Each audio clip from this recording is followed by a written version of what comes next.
कि जो नशे की जो इन्वेस्टिगेशन है वो सिट कर रही है, एसआईटी कर रही है, पंजाब पुलिस की जो एक टीम है वो कर रही है।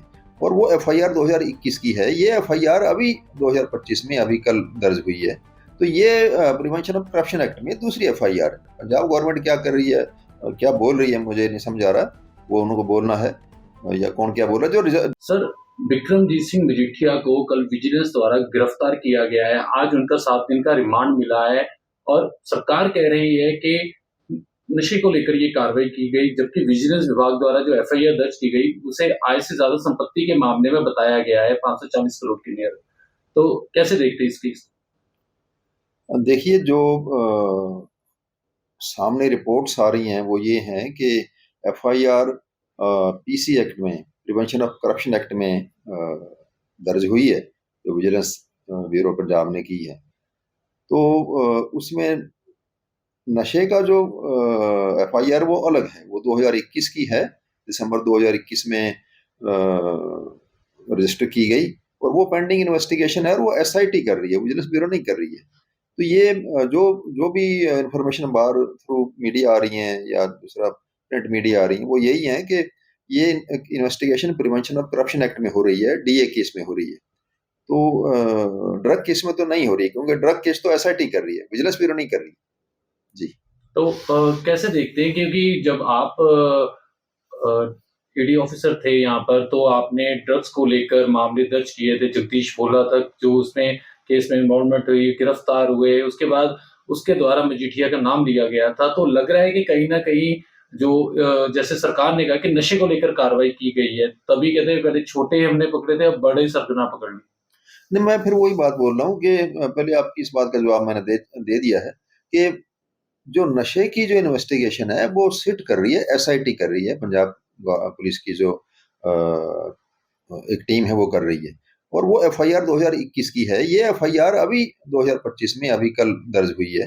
तो ये प्रिवेंशन ऑफ करप्शन एक्ट में दूसरी एफआईआर है। पंजाब गवर्नमेंट क्या कर रही है, क्या बोल रही है, मुझे नहीं समझ आ रहा। वो उनको बोलना है, या कौन क्या बोल रहा है। जो इन्फॉर्मेशन हमारे पास आ रही है वो ये है कि ये इन्वेस्टिगेशन जो है डीए केस में है, प्रिवेंशन ऑफ करप्शन एक्ट में हो रही है। तो नशे वाला इसमें एंगल जो वो सरकार को ज्यादा पता होगा, लेकिन जो हमारे को इन्फॉर्मेशन थ्रू मीडिया आ रही है वो यही है कि पीसी एक्ट में ये हो रही है।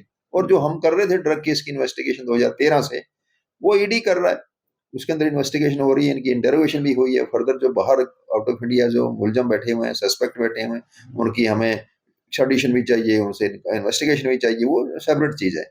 और जिसका आप बात कर रहे हैं, ड्रग केस के अंदर जो पुलिस वाले अफसर जो शामिल थे, उनकी मैं सजा करा चुका हूँ। जो बोला, जगदीश बोला प्लस उनके जो साथी थे, उन लोगों को उस केस में 17 लोगों की सजा मैं करवा चुका हूँ पहले ही। बोले की भी सजा हो चुकी है।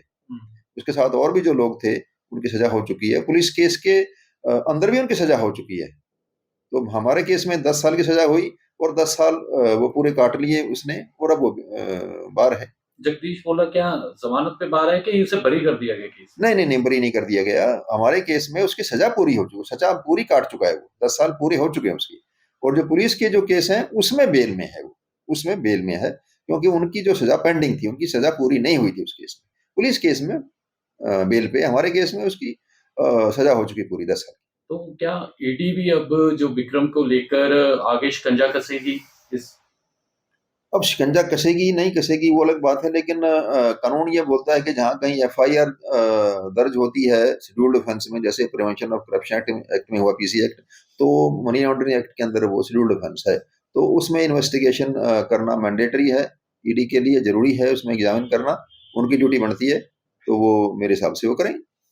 तो जैसे सरकार द्वारा लगा पहले भी मजीठिया पर शिकंजा कसा जा रहा था, तो लग रहा था कि नशे के मामले में ही पकड़ा जाएगा, लेकिन ये जो आय की संपत्ति का मामला है, ये क्या नशे से ये आय की संपत्ति बनी है? इस बाबत क्या जानकारी? नहीं, ये तो फिर उनके पास कोई इन्फॉर्मेशन या इन्वेस्टिगेशन का कोई रिजल्ट होगा। हमारे पास तो ये रिजल्ट नहीं है, इन्वेस्टिगेशन रिपोर्ट हमारे पास तो है नहीं। तो इस पे तो हम कुछ बोल नहीं सकते हैं। इसमें सिर्फ एक बात हम बोल सकते हैं कि एफआईआर जो लॉन्च हुई है वो प्रिवेंशन ऑफ करप्शन एक्ट में हुई है।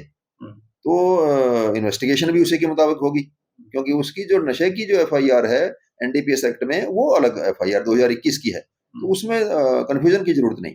तो अब आपका क्या मानना है कि ईडी को आगे इस चीज को लेकर प्रोसेस करना चाहिए? हाँ, बिल्कुल करना चाहिए, क्योंकि उनके पास इन्वेस्टिगेशन पेंडिंग है, पहले ही इस आदमी की इन्वेस्टिगेशन पेंडिंग है। हम्म, तो उसके खिलाफ एक और एफआईआर आ चुकी है, उससे पहले एक और एफआईआर एनडीपीएस में थी। हम्म। तो इतनी एफआईआर होने के बाद ईडी को इन्वेस्टिगेशन के अंदर शामिल करना चाहिए उसको।